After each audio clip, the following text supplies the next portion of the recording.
In a couple minutes, we're going to begin the funeral services of Bruce Howard Balonick. I invite everyone now to be sure that your cell phones have been turned off. When the family walks in the sanctuary, we'll ask everyone to rise, then we'll be seated as one community. And I'll make an announcement at the end of the service, but I just want to inform you, at the end of the service, we're going to escort Bruce's casket from the synagogue, and his family's going to follow. Then they're going to go to a private room just for like 10 minutes just to breathe. Then they'll come out and you can see them. So just please have patience and understand that you will be able to see them, just not immediately after the service. And officiating today is Rabbi Evan Moffick, Rabbi Isaac Serrata, and Cantor J. O'Brien. We also welcome those of you who are joining us via live stream.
Birth is a beginning,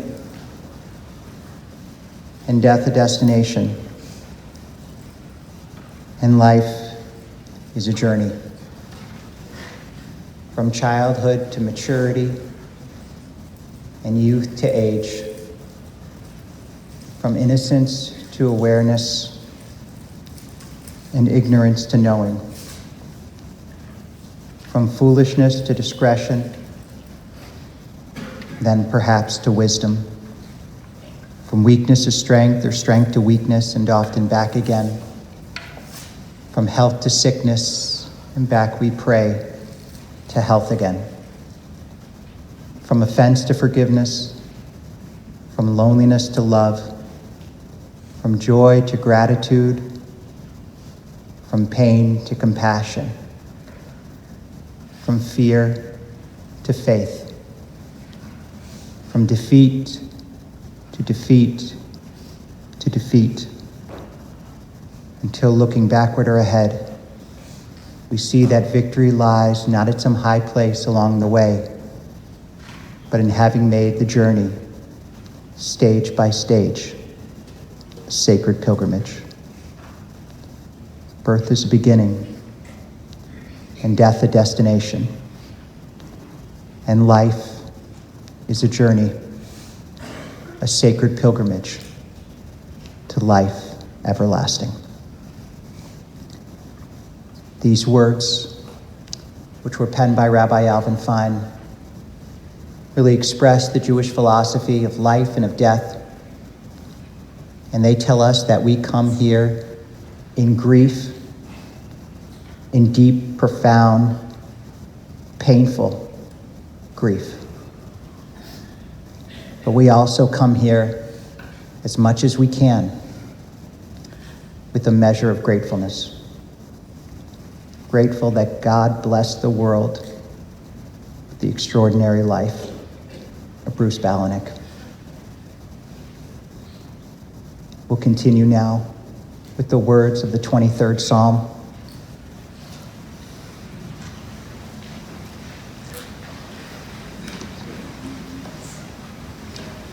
These words, Psalm 23, are perhaps the most famous poetry in all the world.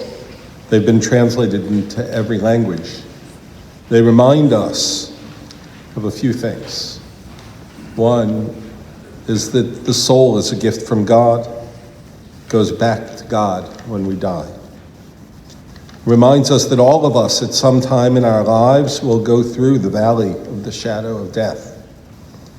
We can't go around it. We can't skip it. But the psalm says we go through it. As hard as it is to imagine today, we walk through that path. And there is another side to that valley. And it reminds us that in times of sorrow, that's when God is most near. And God is with us as we go through that valley of darkness. So I invite you to join me in the words that are in your brochure, this translation of these ancient holy words, the 23rd Psalm. The Lord is my shepherd, I shall not want. He maketh me to lie down in green pastures. He leadeth me beside the still waters. He restoreth my soul. He leadeth me in the paths of righteousness for his name's sake. Yea, though I walk through the valley of the shadow of death, I will fear no evil, for thou art with me. Thy rod and thy staff, they comfort me. Thou preparest a table before me in the presence of mine enemies. Thou anointest my head with oil, my cup runneth over.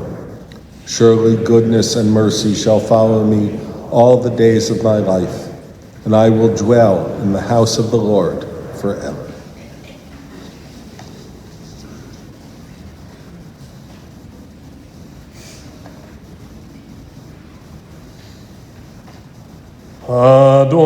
Adonai roi lo echsar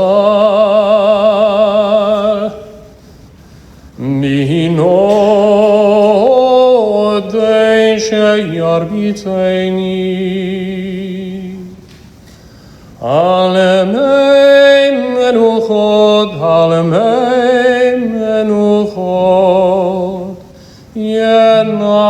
תחלני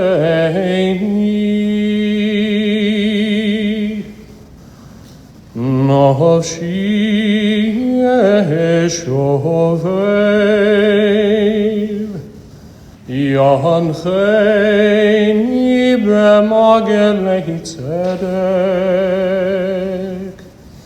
ינחני במעגלי צדק למען שמו גם כי ילך מגץ על מוות לא ירא רק כי אתה עמדי שבטך ומשענתך המה ינחמוני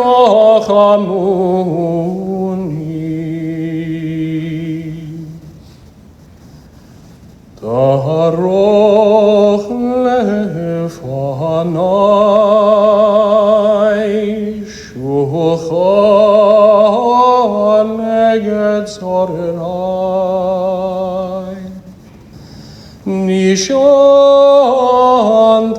בשמן ראשי כוסי רוויי אך טוב החסד ירדפוני כל ימי חיי כל ימי חיי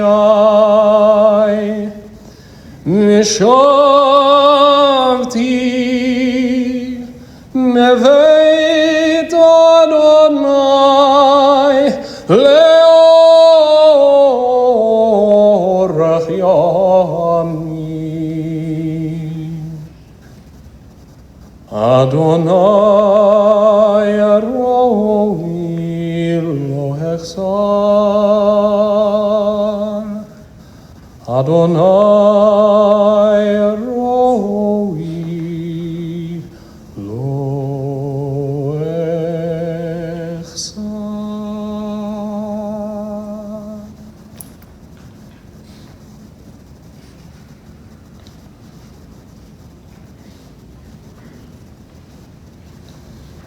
At the rising of the sun and in its going down, we remember them. At the opening of the buds and in the rebirth of spring, we remember them. At the beginning of the year and when it ends, we remember Bruce Balonick, for he is now a part of us as we remember him. When we are weary and in need of strength, we remember them. When we are lost and sick at heart, we remember them. When we have joy, we crave to share, we remember them. When we have decisions that are difficult to make, we remember them. As long as we live, Bruce too shall live, for he is now a part of us as we remember him. I'd like to invite up several family members and a close friend who will share their memories.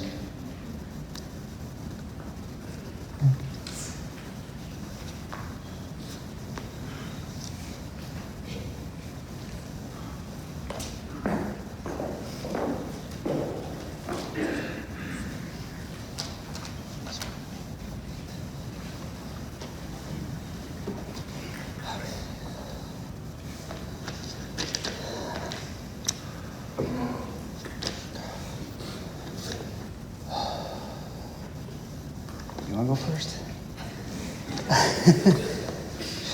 You sure? Okay.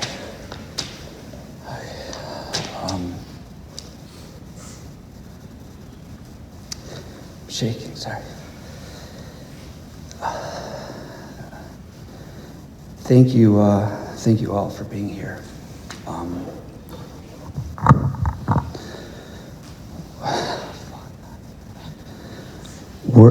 Words cannot express our gratitude for the outpouring of love and support. I wish my dad could hear and read all the wonderful things that everyone has said about him. He would have been overwhelmed with emotion if he knew how much he was revered and loved. He was literally loved by everyone he came into contact with, and he deserved every single ounce of that love. I really believe it was his life's mission to put a smile on people's faces.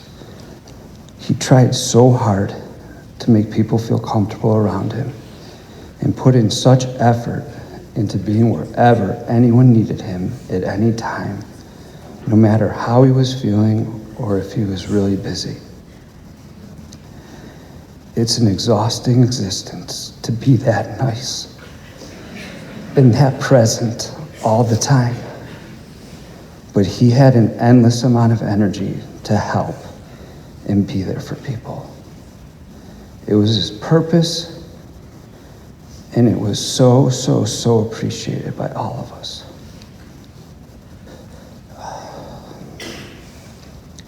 Can you guys hear me? Okay, sorry, I'm like whispering. Okay. One of my friends wrote me that there was a group text yesterday, and they were all describing Bruce as a gift to this world. That is how I viewed him too. He was just the best dad a child could ever wish for. He was the gift I needed to get me to this point. And now I need to figure out how to be more like him. The most used sentence when my friends are talking about me and my dad together is, "You know I like you, but I like your dad a whole lot more." And as vain as I am, I was always completely fine with that. The stories about Bruce are endless. The impact he's made on each and every one of you is real, and his kindness and generosity of himself will be remembered always. Nothing makes my family more proud than to know how special he was to everyone who knew him. No, I'm still, sorry. I'll read faster. I can't. My dad lived 74 wonderful years. It was so full of love and life. He worked extremely hard, but he earned every second of being able to act like a kid. He was able to ski often with his friends and play softball with whoever would let him play. Nothing outside of his grandchildren brought him more joy than skiing. Some of the best days of my life were skiing with him. He was at first disappointed that I quit skiing to take up snowboarding, but that only lasted an instant once he realized that I loved snowboarding and that I would go on the mountain with him. He just wanted to be together, and he wanted to share his favorite thing in the world with his family and his friends. And then when Annie took up skiing and snowboarding, I don't think anything in the world made him happier. Just a month ago, we went to Steamboat with our extended family. My dad didn't know if he'd be invited, which, that's just him. He was obviously invited, and he said, "I'd sleep on the couch if you guys just let me come with." He honestly would have slept on the floor. And there were around 20 of us in the house, and I think we only made him sleep on the couch one night. He skied with his great nieces and nephews and his grandchildren, and it was like he died and went to heaven. On a side note, I also want to thank everyone who organized softball games and allowed him to play. Even just this past fall, he was playing games almost every week. He'd come home and tell me about a play he made at second base, and he was so proud. And I told him he sucked, and they were just letting him play because he's really old. But he swore that he was good, so I just let it go.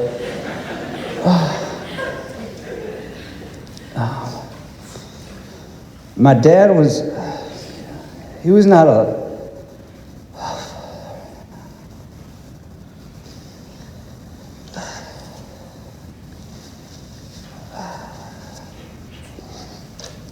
a legend or a GOAT in any of the sports or activities that he played.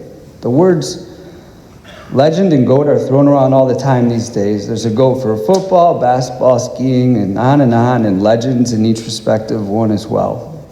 But I think every single person in this room will agree that my dad was a legend in the world of being liked and loved. He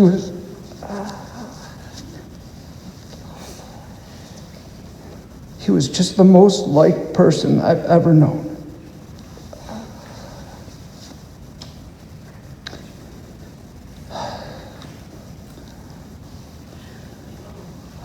He was an amazing husband to my mom, always there for her and supporting all her causes, even if he didn't know what they were. My mom and dad made a wonderful life for all of us, showing us how to love and be loved. I wouldn't trade 1 second of it.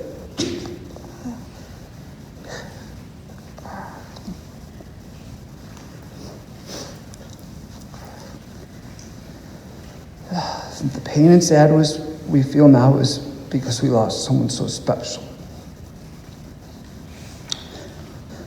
There will always only be one Bruce Balonick, and my goal is to be just like him.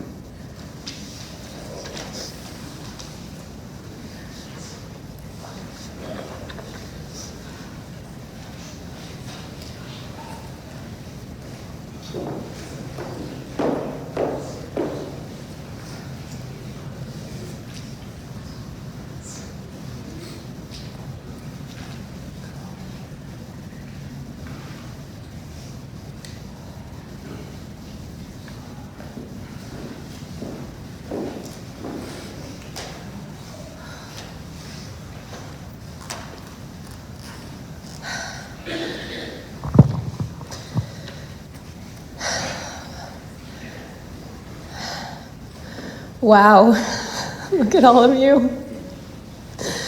Thank you so much. You'll definitely hear some of the same things that my brother said, but bear with us. What to say about my dad? I'm going to start with what many of you said to me in your kind notes and phone calls. Bruce Balonick is a legend. From the beginning, he was a legend in the Balonick family. My dad's family was huge. He had like 40 cousins or more. And although he was one of the youngest, there were few that wouldn't pick Bruce as first on their team. He played the role of confidant, big brother, party partner, and even legal advisor to many. He was so admired and trusted, especially by his two little sisters, Leslie and Stacy. He is a legend in the Chicago legal field, not only for partying and playing softball with the Summer Associates well into his 60s, but also as an executive partner in his firm and a leading attorney. He took so much pride in his work and didn't shy away from challenges. But more so than any of his legal accomplishments, the people he mentored, partnered with, and worked for all share the sentiments that my dad made an impact on their lives, not because of their great work product or his great work product, but because he cared so much about them. And we can't talk about Bruce without mentioning he was a sports legend in his own right. We always thought he would retire from 16-inch softball eventually, but he never did.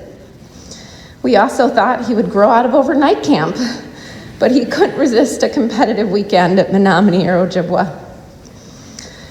And we all know Bruce is a legend on skis. I actually worried for the day where I would be faster and smoother down the bumps than my dad, because that would mean he was slowing down. Just 1 month ago, like Josh said, we took a huge family ski trip to Steamboat, 20 of us total.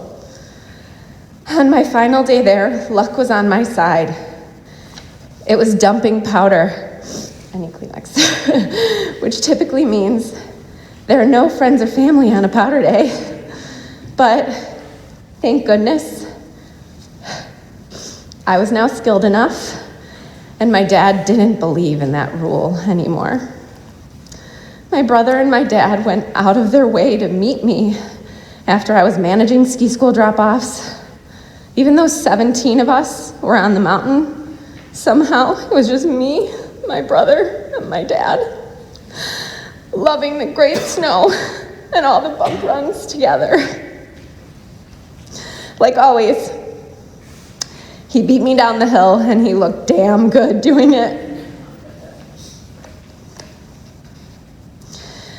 After too much fun, he needed a foot breather, so we stopped at a lodge where his nephew Andrew and his niece Caroline also happened to stop. It was the end of the day, but we all agreed we weren't ready to call it. The sun broke through. It was so gorgeous. The whiteout stopped, and the 5 of us skied together with pure joy, knowing in our hearts how special it was to be on the mountain with Uncle Bruce as our guide. We also had just learned that on the other side of the mountain, his grandchildren were skiing their first black diamonds and mogul runs. They wanted their instructor to send Brupa the video immediately. He was bursting with pride. It was beyond a legendary day that filled our souls with joy. Not only was he 10,000 feet above sea level, he was literally feeling on top of the world. He was also a legendary husband. Anyone that saw him dancing the night away with my mom could see that. They would just stare at each other with the largest smiles, doing their signature moves with their fingers pointed like this for hours at a time. I think their ability to dance through the night is the perfect metaphor for how they made it over 50 years in a loving, supportive marriage. For one, they had endurance. Marcia and Bruce kept busier days than some of us have in a week. Second, they made each other smile. My parents' ability to laugh at one another and with each other was a thing of beauty. Third, they had their own moves, but they still fit so well together. In life, they each had their own careers, but would never have each been so successful without the support from one another. My dad was my mom's rock, her confidant, her biggest fan. And my mom was my dad's role model, his ticket to joy, Marcia Joy, and also his confidant. Finally, how their marriage mirrored their dancing is that their happiness on the floor was contagious across the whole party. In life, Bruce and Marcia were a source of support, comfort, fun, wisdom, and love for so many. When they arrived, or when you came to their home, you felt their presence, and it was like medicine for the soul, just like dancing is. And finally, Bruce was a legendary dad. I'm not sure there's another father in the history of Highland Park girls soccer that would leave his downtown Chicago law firm, catch a 3 p.m. train to whatever suburb I was playing, then ride the team bus back just to not miss one of my games. My dad being at every single sporting event, no matter the extremes to get there and the reorganizing of schedules to make it happen, is part of what gave me my strength and confidence then, and the same strength that lives in me today to find the courage to mourn the greatest man I ever knew.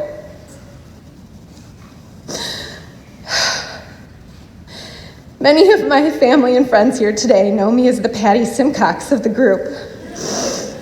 I won most school spirit in my high school superlative. I get teased in a loving way about my cheerleading. I didn't realize until now, because my version and his version looked different.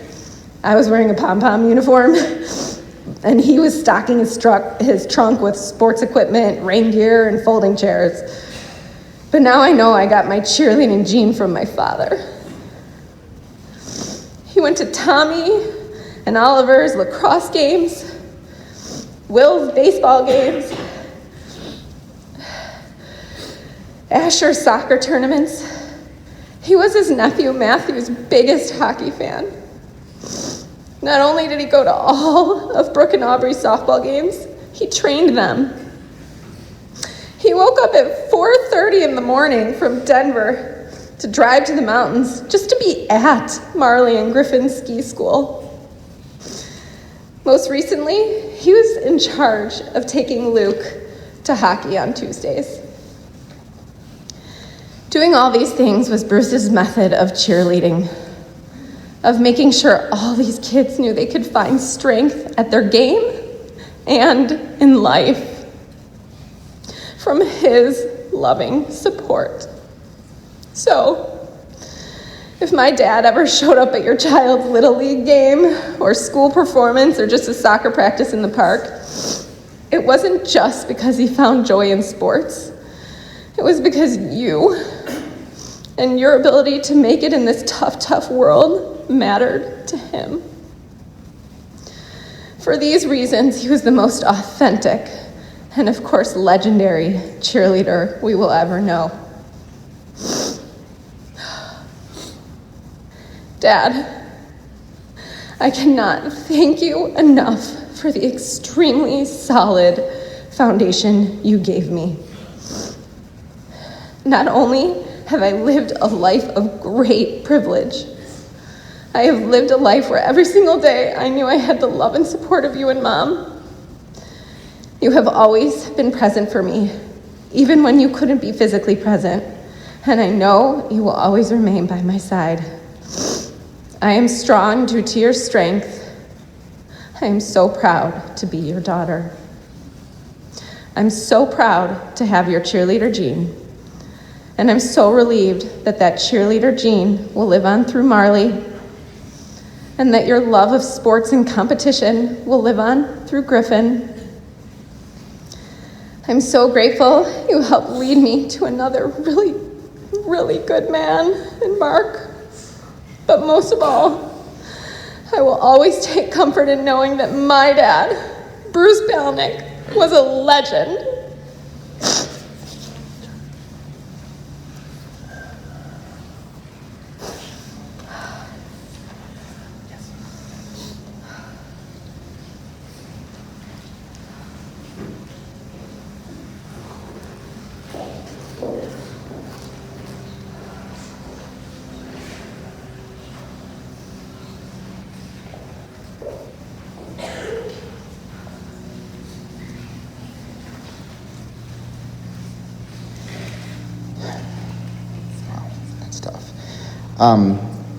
Good morning. I'm Kevin Wolfberg, Bruce's nephew.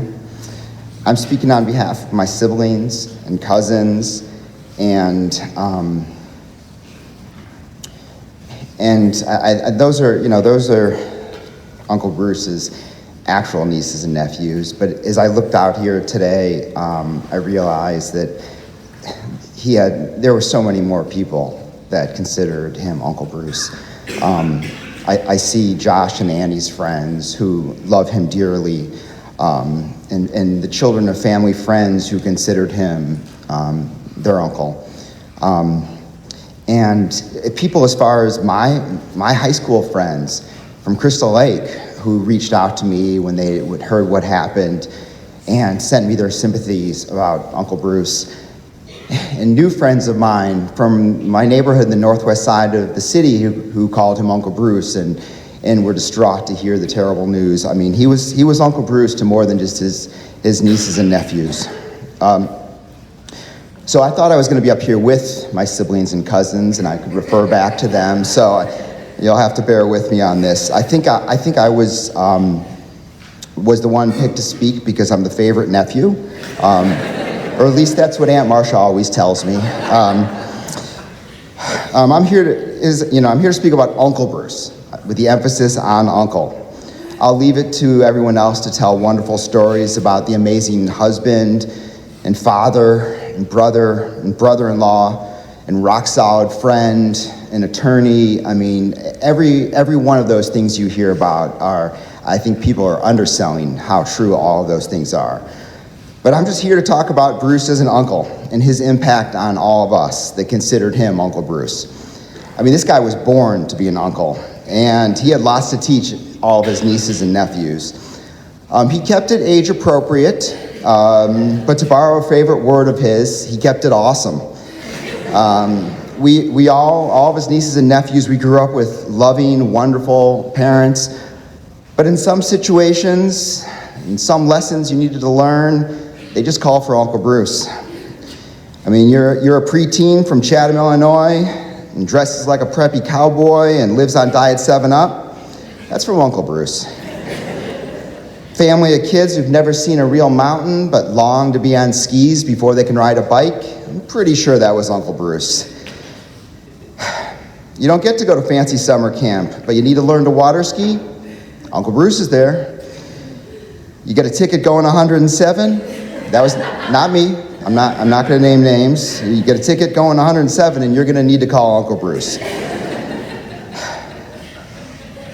Got a couple of adults coming back from, a day at the beach in South Haven. They're all tired. They need their 15-year-old with a learner's permit to drive on the Dan Ryan at midnight. Probably my parents' fault, but it was Uncle Bruce's car, so I'm going to put that one in as first memories of Wrigley Field, of course, with Uncle Bruce. First and only Chicago Sting game. I don't know how many people remember the Sting, but Uncle Bruce loved him, and so did we. Wing eating contest, obviously sponsored by Uncle Bruce. I got a brother who drives around with tennis equipment in his trunk. I'm not going to say I know for sure, but I'm pretty sure that might have been influenced by the guy that drove around with all his softball gear just in case a game broke out somewhere. Had a lot to do with that. As we started having kids, Uncle Bruce became known as Gub or Great Uncle Bruce. And we all really started to appreciate having him in our lives in a different way that we didn't notice growing up. We all expect grandparents to suffer through an endless string of t-ball and softball and baseball and youth soccer and basketball. But how many of you had an uncle, great uncle, that showed up at all those games, cheered from the sidelines? Bruce certainly combined his love of sports with his love for his family and was an amazing cheerleader for all of our kids over the last few years. Kim and I were lucky enough to have Bruce traveling all over Chicagoland to watch our boys play lacrosse. My final memory of Uncle Bruce will be last Friday, first game of the season, freezing, windy, miserable. Obviously, Uncle Bruce shows up. He found the schedule online himself. Cheers on our boys, tells some jokes about the cold, makes a couple of new friends, gives some hugs and high fives to some old friends he runs into, just being Uncle Bruce. We were lucky to have an Uncle Bruce in our lives. Our kids have been lucky to have Uncle Bruce in their lives. I hope that all of you enjoyed some time with Uncle Bruce in your life. We're sure going to miss you, Uncle Bruce.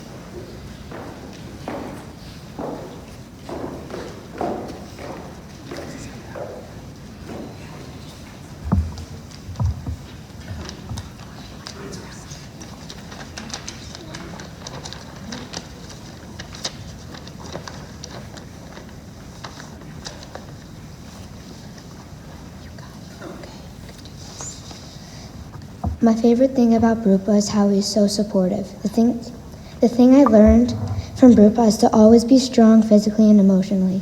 That's the main thing he taught me, and that's what's brought me here today, physically strong and emotionally strong. That's what gave me the courage to try out for the travel, basketball, and softball teams after playing softball for about 5 years and basketball for about 4 years. And if it wasn't for him, I wouldn't have made it on the teams. But thanks to him, I did. And we are all here today for him. Brupa had an amazing life with all of you, and we are all going to have a better life thanks to him.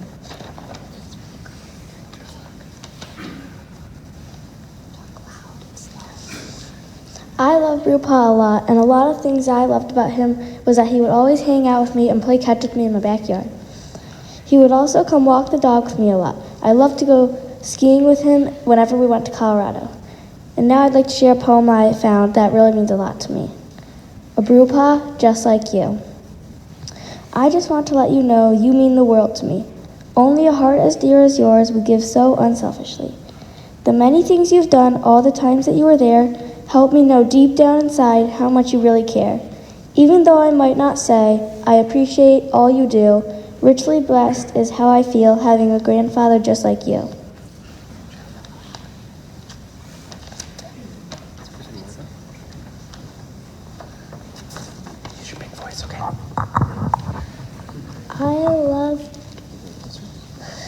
I loved Brupa, and I always will. I loved it when Brupa wrestled with me and read books with me, and also then he lets me use his phone. I loved it when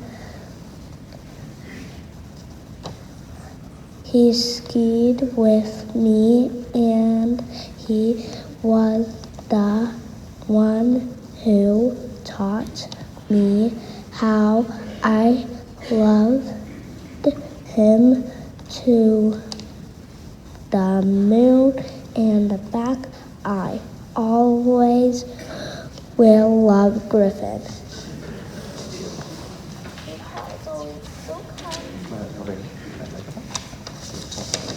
Brupa is always so kind and so caring.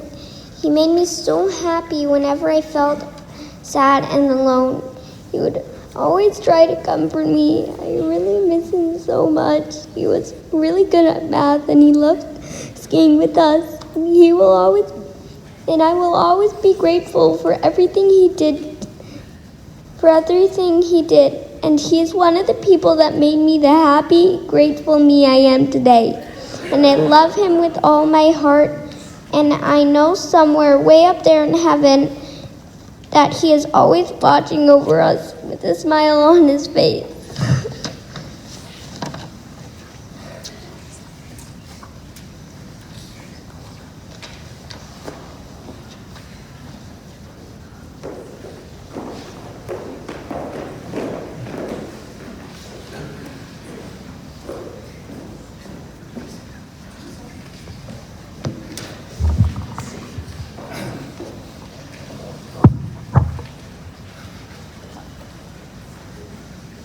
My name's Jim Arendt.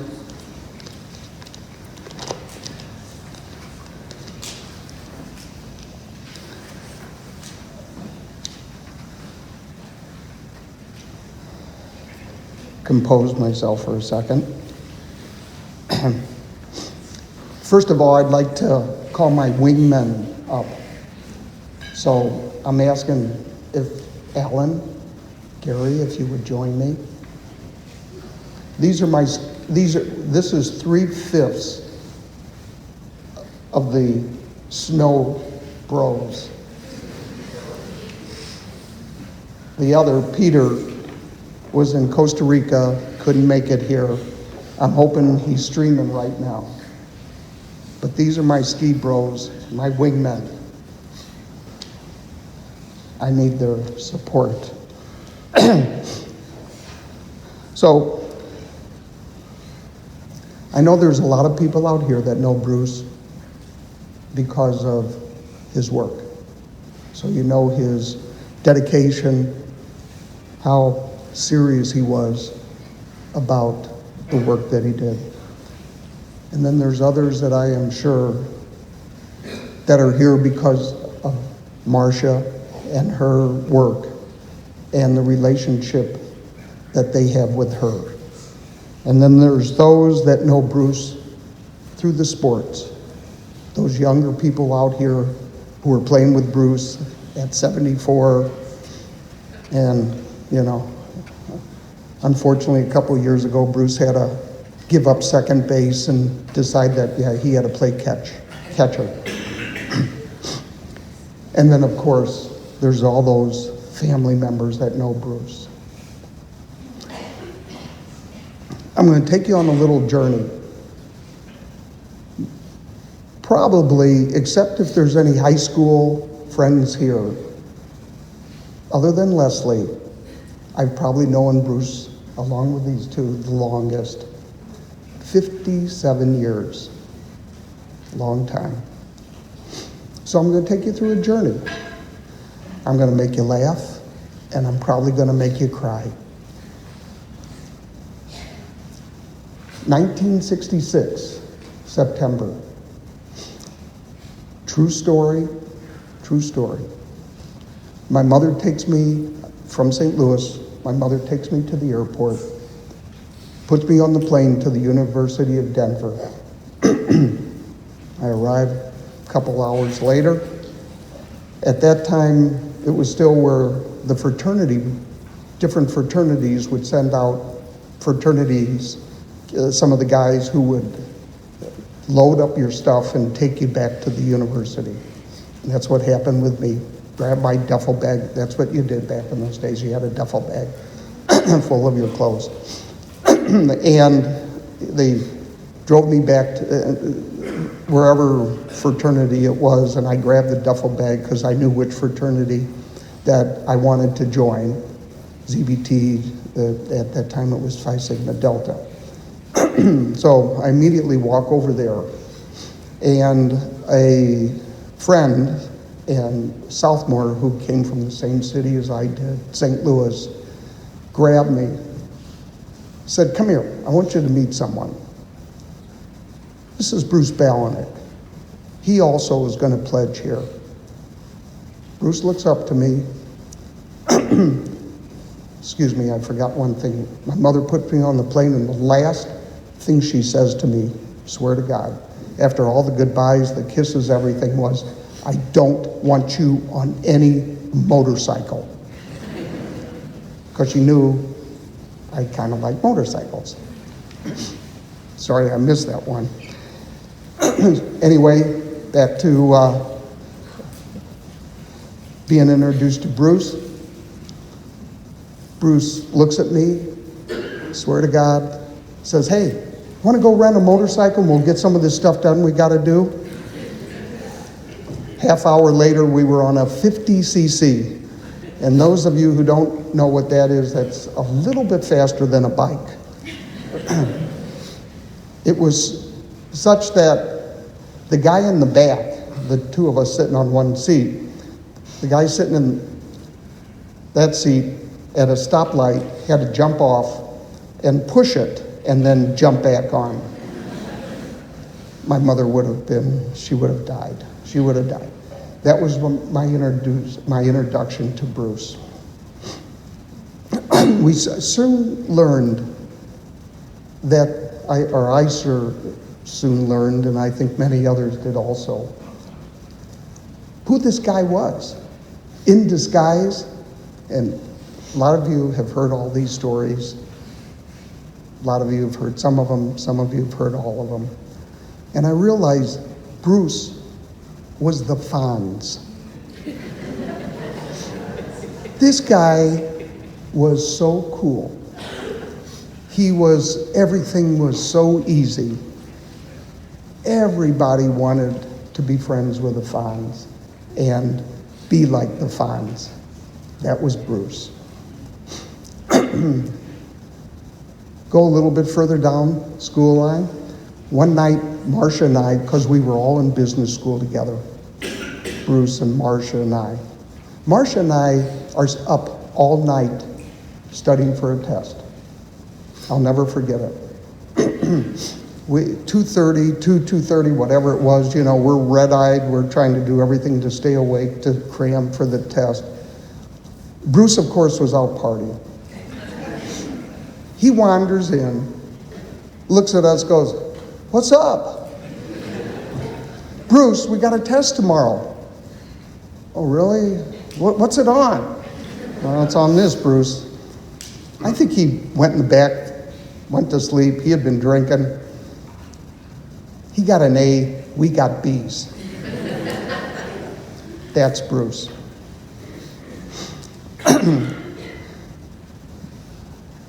After school, Marcia and Bruce got married in September of '71. I married my wife, Sandy, in December, moved to Chicago. Shortly when we arrived in Chicago, we teamed up with Debbie, who was Sandy's best friend. And at that time it was Debbie and David, and after David passed away, Bob. And the six of us were like inseparable. We did everything together with the kids, before the kids. But my memory is that we'd go out to dinner a lot. And having dinner, and about, getting close to the end of dinner, you could see Bruce's eyes start scoping the plates. And usually, of course, the women, he would see, hadn't finished certain things. And Bruce, in his Fonz way, would do kind of an eye thing like, You gonna finish that? Sure enough, that plate would come to him, and my memory is that he'd either scrape it on his plate or take his empty plate and give it to you, because the last thing he wanted was the wait person to come and see 6 empty plates. But by the end of the meal, and everyone who knows Bruce, we had 6 cleaned plates, and a big smile on Bruce's face. Didn't he just help us out with that last month? Yes, he did. Always, absolutely. So in '83, I was fortunate enough to be able to get a place in Vail. So what did I do? I called Gary, called Alan, called Peter, and of course Bruce. Said, "Hey, let's get together. Let's have a boys ski weekend." That started, I'm trying to remember, I think it was '83, 37 years ago. 2 weeks ago was our 37th reunion. We did it. Things have changed in all those years, but in the early years, it was getting on the mountain probably mid-morning, getting off late afternoon, going home, changing, getting back into Vail to the club. That was the place. I'll keep it clean. because so we'd get there right before 4 o'clock because we wanted front row seats. Because there was an entertainer, and that's where we went. And back then it was a lot of drinking, dancing, and singing. And the entertainer had we danced with ourselves. Well, we danced with whoever, right? I know the truth. But this entertainer had a thing where whoever was the loudest singers would get a free round of shots. And it was supposed to be tequila, but it was watered down. Bruce was determined every time we were going to win that award. He would be on his feet, screaming, his hands flying. And we won most of the time until I think the guy got tired of us always winning. That was Bruce. That was Bruce. Often, by the way, I live in Vail, and a lot of times Bruce didn't get out when he was busy, and I probably maybe already had 15, 20 days of skiing in, and he'd be coming out, and I'm going, boy, whew, I'm ready. I'm in condition. Bruce, he's coming in from Chicago at ground level. I'm at 80, we're at 8,500, I got this. Because, there was not a competition, but always the sort of thing, wanted to be able to stay up with him, whatever. God damn that guy. As much as I tried, I'd look back and I'd go, how can this guy do this? There's just no possible way that this guy who hasn't been out all year can come and be this good that quick. But that was Bruce.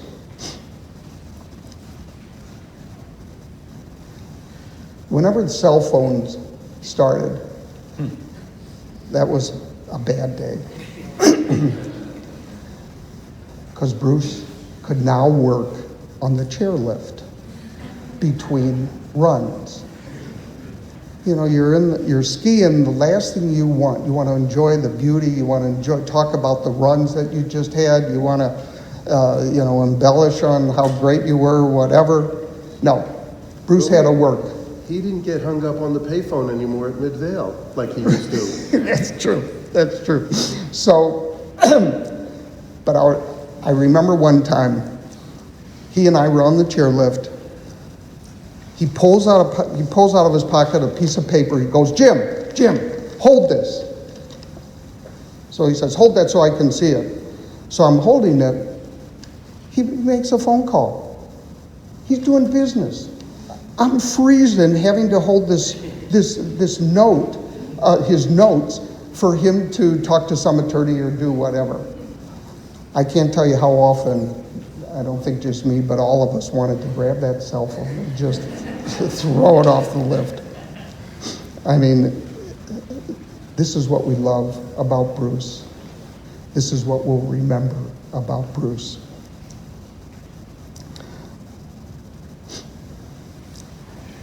I remember also Gary, Bruce, and I went snowcat skiing. And if I remember correctly, I think Bruce had some business meeting. He had a long drive from Denver Airport to Crested Butte. I forgot how late he got there, but of course in the morning he was up and ready to ski. And what happens, the snowcat takes you up to a point, drops you off, and then takes off, and then the guides help you ski down to the snowcat. So we're doing this, and at one time, everyone's gathering around the snowcat. No Bruce. Where's Bruce? And we're waiting and waiting and waiting, and I don't know how long was it, Gary? Half an hour. And we don't know where the heck Bruce is or what's going on. All of a sudden, here comes Bruce. He had skied into a tree well, which is not a good thing, and very dangerous. he's got this big smile on his face, and he goes, yeah, I skied into a ski well. Thankfully, the guy behind me, dug me out. And most other people would be totally freaked out about this. Not Bruce. He had a big smile on his face going, hey, that was cool, man. That was great. Once again, this is what we love about Bruce. This is what we'll remember about Bruce. Huh? Okay. I'll just say this and then I'll wrap it up. In the later years, it was different. We get on the mountain at 8:30. We're done at 11:30. We're back at the house at 12. We have lunch, take a nap, all of us, in the hot tub, and then a massage. Have a dinner, and then it was go sit on the couch, watch a show. 10 minutes into the show, Bruce is out, head back. Anyway, I wanted to share with everyone that part of Bruce. Everything that you hear from the family and Josh, we just know what an incredible special guy this was. I mean, legend, Superman, whatever, all of those terms fit Bruce. He was one of a kind. We love him dearly. We're going to miss him. It's going to be such a hole for all of us. But I think what's important is that we just remember what we love about Bruce and what we're going to remember about Bruce. And if you can do that, then you're going to always feel that he's with you. Thank you. One moment. Yes. Gary just said a few words to me this morning. Would you repeat that, please? For me, Bruce was a force. He brought life and joy to me that no other man in my life has ever done. And I believe that he was my best friend, but I know that Bruce had a lot of best friends. He was an inspiration to us all.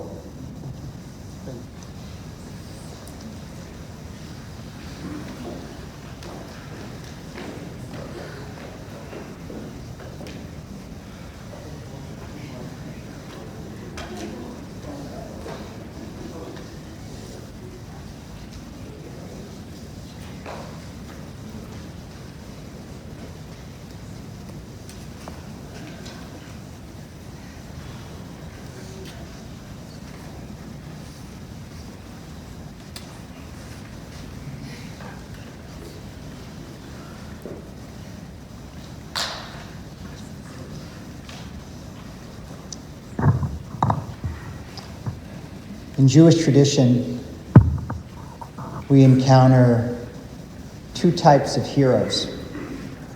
The first is one we probably know. It's epitomized in the book of Esther, which we just read on Purim. That's the story of kings and queens and palaces. Stakes are high. Will the hero save the people? And that's the story we just read about Queen Esther, and she does. But the second kind of hero is one we find in the book of Ruth, another book. Ruth is a story that takes place not in a palace, but in homes and fields.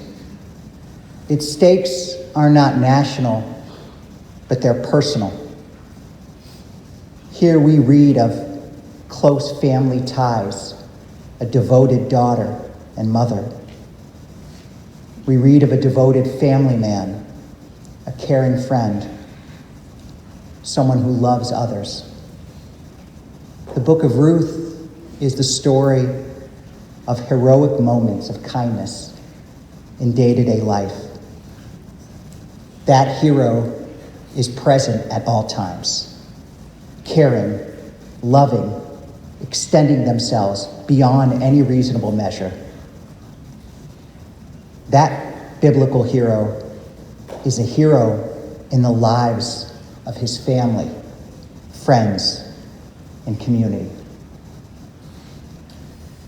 Bruce Balonick was that kind of hero. As we heard echoed so many times, he was utterly kind. I can't think of anyone who could not like Bruce. He was warm, curious, intelligent, fun, and none of it was fake. You know, Bruce and Marcia have had the opportunity to meet many politicians and leaders. Some are extraordinary, we know, but many others are, shall we say, not, right? They may seem interested in you, but they're really interested in what you can do for them. Bruce was the opposite. He was interested in you. He was curious in what you thought, what you did.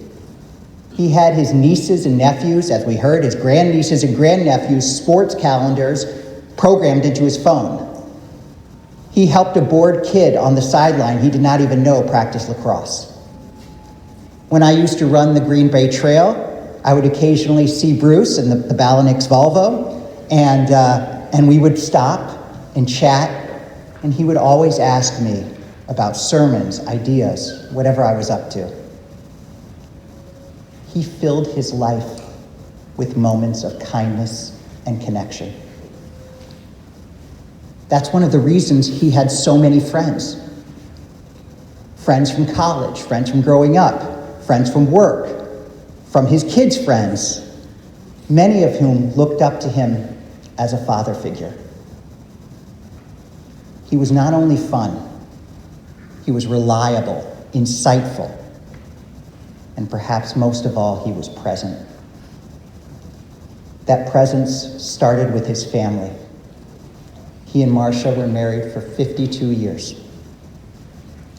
They complemented each other, admiring one another's strengths.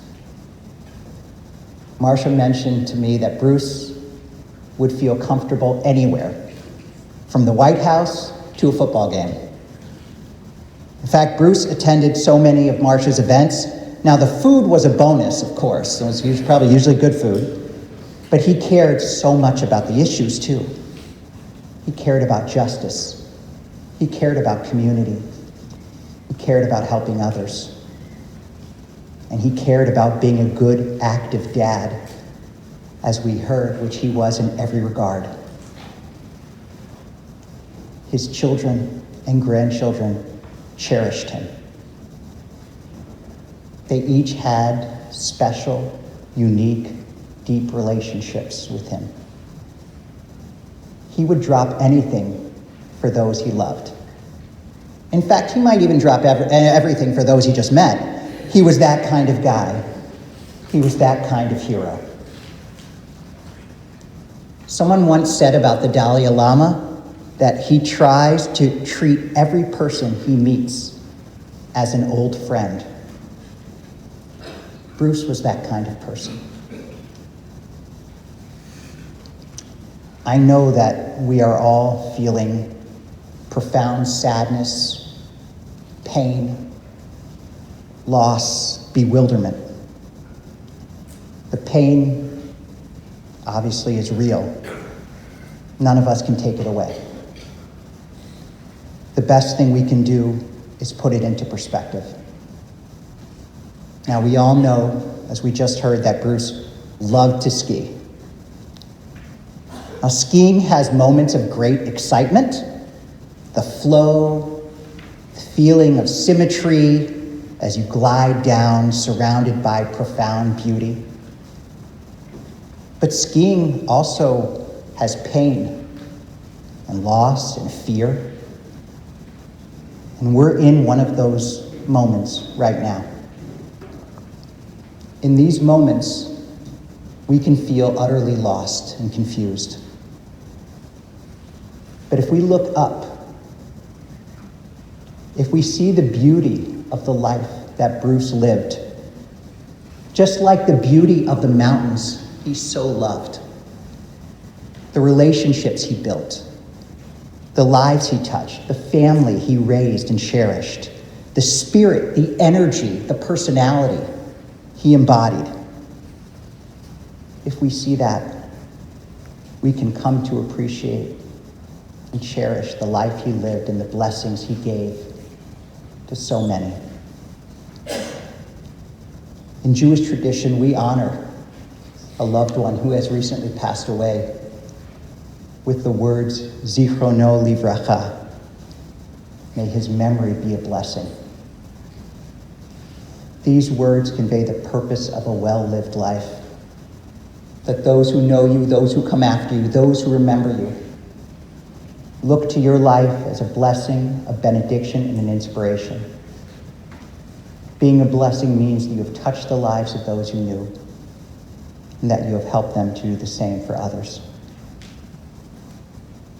For Marcia, for Josh and Mindy and Annie and Mark, and Aubrey and Brooke and Luke and Marley and Griffin and Leslie and the late Stacy.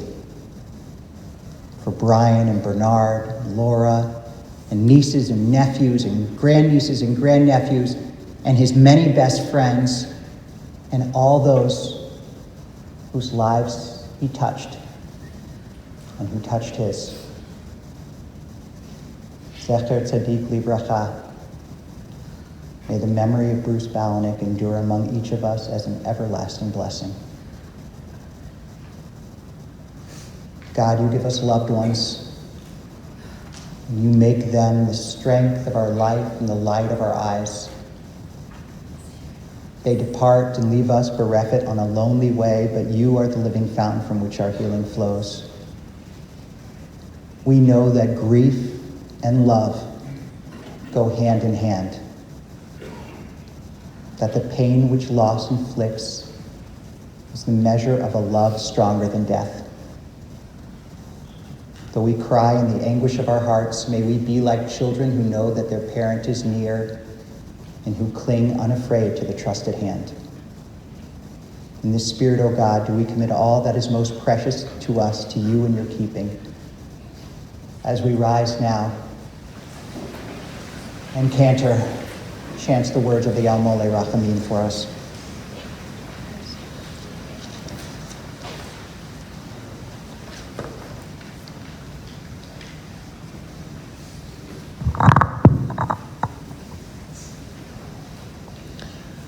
El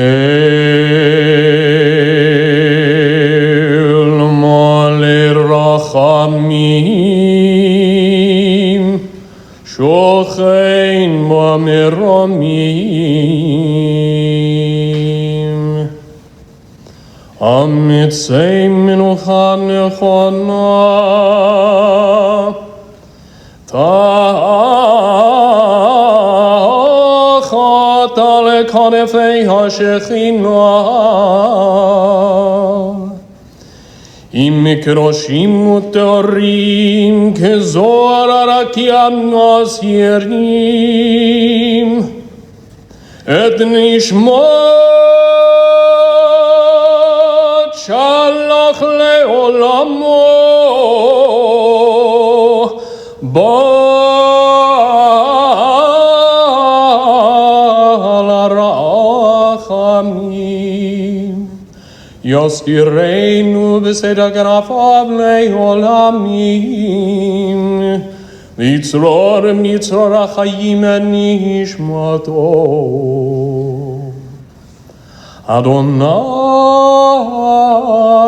hu nachalato Vayanuach b'shalom amishkavo V'nomar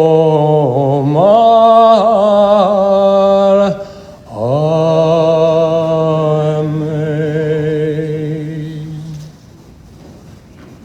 Compassionate God, eternal Spirit of the universe, grant perfect rest in your sheltering presence to our beloved husband, father, grandfather, brother, uncle, great uncle, loved one, friend, Bruce Balonick, who has entered eternity.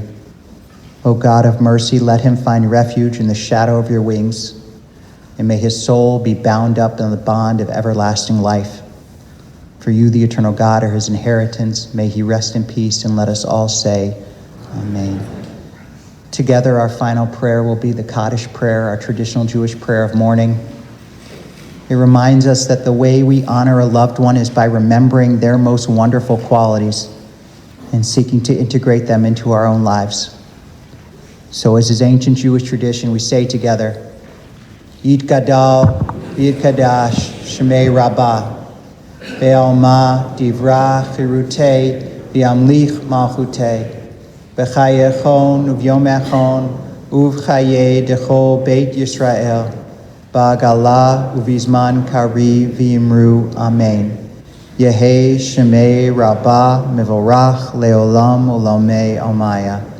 Yitbarach V'yishtabach V'yitpa'ar V'yitromam V'yitnaseh V'yitadar V'yitaleh V'yitalal Shemei Dekudisha Barichu La'ela Minko Birchata V'shirata Tushbechata V'nechemata Damiran B'alma V'imru Amen.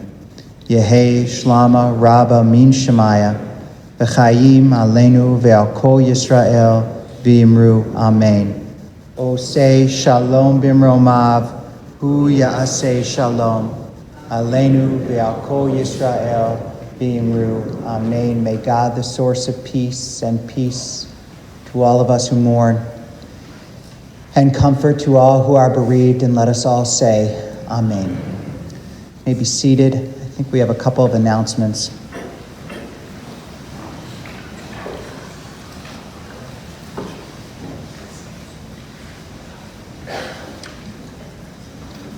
Ladies and gentlemen, the family will be together here till 2 p.m., where you can greet them shortly. Memorial contributions to his synagogue, Makom Solel Lakeside, or Special Olympics Chicago. For those of you who are here, all that information is on the service folder. For those of you who are joining us via live stream, that information is on the funeral home's website. At this time, I invite everyone to please rise and stand in place as we escort the casket of Bruce Howard Balonick from the chapel, along with his family. And then, ladies and gentlemen, please take another few moments, just staying in your seats, so the family can go to a private room, and then you can join the family in the social hall.